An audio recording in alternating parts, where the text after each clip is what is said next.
Hi class, this is lecture 8, again on René Descartes. This time we're going to focus on the end of his section where he explains what he can be certain of. This is based on pages 69 to 71 of the textbook. So, again as a reminder, Descartes' Meditations is all about trying to find certainty. He wanted to start over with his beliefs, and he wants to start with an absolute bedrock foundation that he can build up all the rest of his beliefs off of.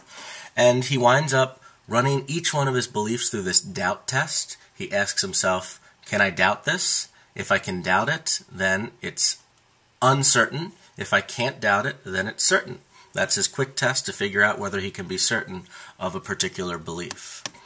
Last lecture, we looked at his 3 rejected candidates for the foundation. The current set of beliefs he had were his childhood beliefs. That was his current foundation. He rejected all the beliefs formed via his senses, and he even rejected the beliefs formed via his reasoning. So what the hell's left?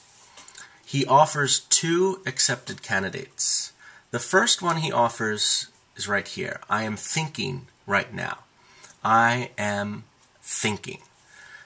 So one thing I want to do is explain what this means to say that I'm thinking.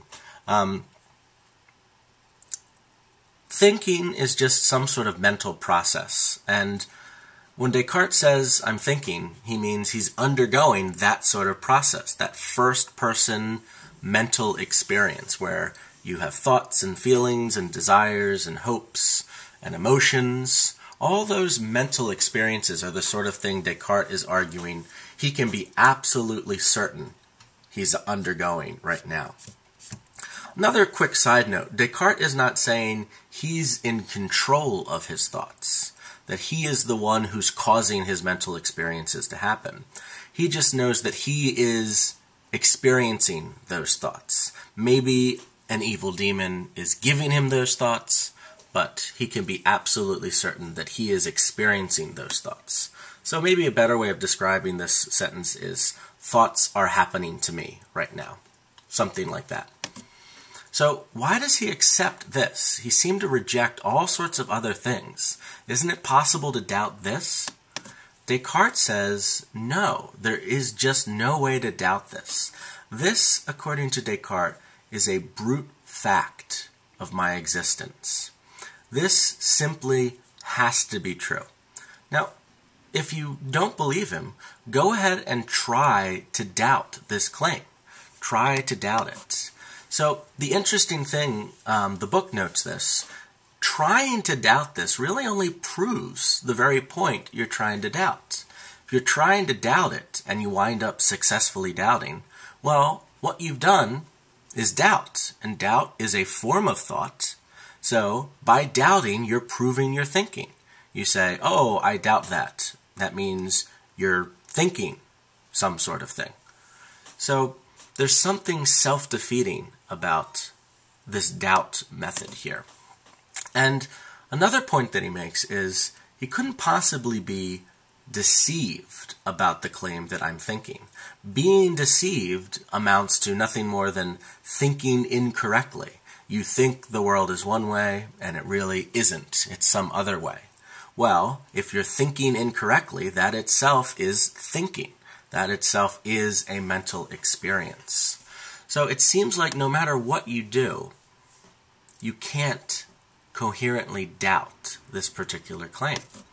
So let's talk more explicitly about the formalized argument for why he thinks he can be certain that he's thinking. It follows the sort of logic that I was just describing. But I do want to say, before we run through this argument, that Descartes is smart enough to not actually present an argument for this in what it is that we just read. He can't really do that to be consistent because he's already rejected reasoning. He's already said he can't completely trust his reasoning ability. And if he presents an argument for some particular belief, well, an argument is an attempt to reason through something. Arguing is a form of logic. And he's already rejected that. So he can't really appeal to any type of argument. So Descartes' claim in the Meditations is just that this is a brute fact, that you can't not believe it. It's a fundamental reality that is completely self-evident and must be true anytime you think it. But I will say that he does argue for this claim elsewhere, so I do want to run through the type of reasoning, and it fits with what Descartes' doing in this particular meditation. So here's the argument. First, we consider the particular belief I'm thinking, just like we considered any other type of belief, like I have hands, or 2 + 2 = 4. The very first glance, it at least seems like I'm thinking. Just like before, it seemed like 2 + 2 = 4, and it seemed like I have hands. Well, this is a tricky premise. Let's try to doubt that claim. Maybe I'm wrong, that I'm not actually thinking. Maybe it's possible that I'm being tricked into thinking that I'm thinking, when actually I'm not really thinking. This is just like the same sort of doubt we've done before, like trying to doubt that I have hands. Maybe it's possible that I'm being tricked into thinking that I have hands when I don't really have hands.